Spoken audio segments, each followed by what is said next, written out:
Imagine a world divided, not by physical walls, but by ideologies, mistrust, and the fear of nuclear annihilation. Welcome to the Cold War.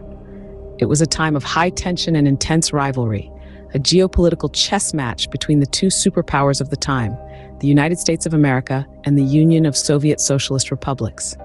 These two nations, each with its own set of allies, represented polar opposite ideologies. The capitalist, democratic West, led by the USA, and the communist, authoritarian East, led by the USSR. But unlike traditional conflicts, the Cold War saw no direct military confrontation between these two powers. Instead, they engaged in a fierce competition for global influence, backed by the ever-looming threat of nuclear weapons. Each side sought to assert its dominance, not on the battlefield, but on the world stage. As the Second World War ended, a new conflict was just beginning, the Cold War. The term Iron Curtain isn't just a metaphor. It was a stark reality that divided the world into two hostile camps. This invisible barrier, coined by Winston Churchill in a speech in 1946, marked the geopolitical boundary dividing Europe into two separate areas from the end of World War II until the end of the Cold War. On one side of the curtain lay the Western Bloc, led by the United States and its NATO allies. On the other, the Eastern Bloc, led by the Soviet Union and its Warsaw Pact allies.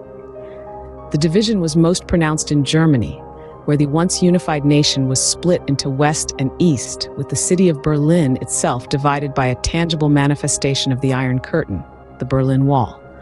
But this was not just a war of ideologies or territories. It was also a war of technology. The arms race, a key component of the Cold War, was a competition for supremacy in nuclear warfare between the United States, the Soviet Union, and their respective allies. Both sides were locked in a deadly contest to outdo each other in terms of military power.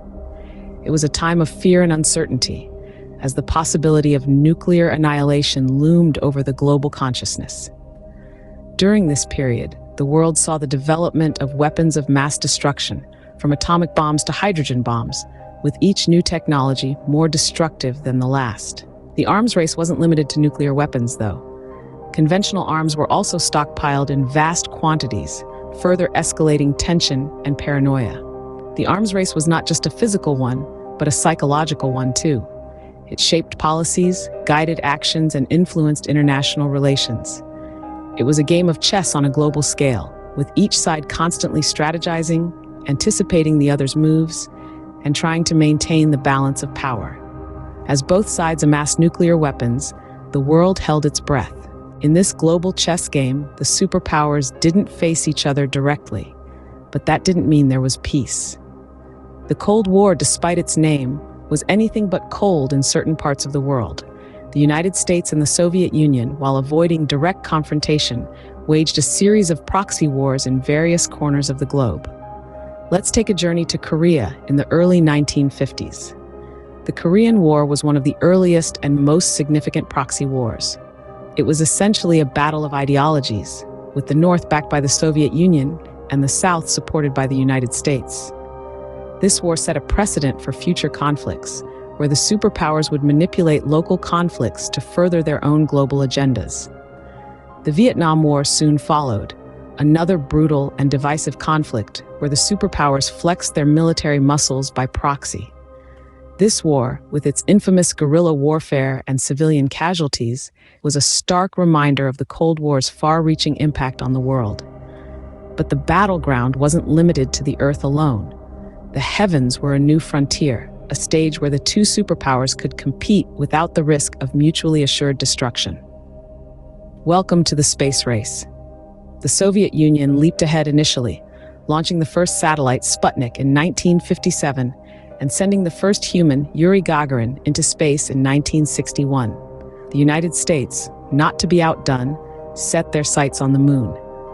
On July 20th, 1969, Neil Armstrong became the first man to step on the lunar surface, marking a significant victory for the United States.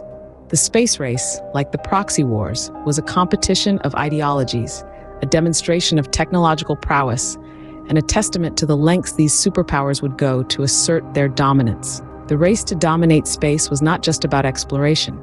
It was a demonstration of technological prowess and ideological superiority.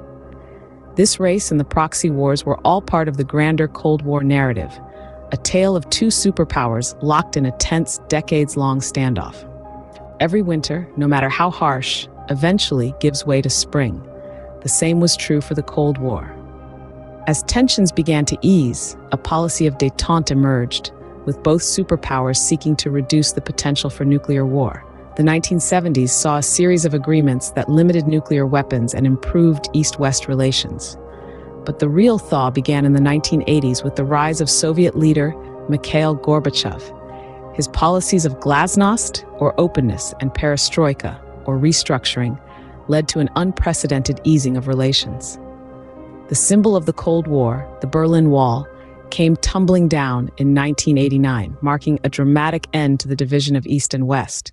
This was followed by the collapse of the Soviet Union in 1991, effectively ending the Cold War. But the drama didn't end there. The end of the Cold War didn't just mark the end of a conflict, it marked the beginning of a new world order. The Cold War may be history, but its echoes still reverberate around the world today. This decades-long standoff between two superpowers, the United States and the Soviet Union, left an indelible mark on our modern world.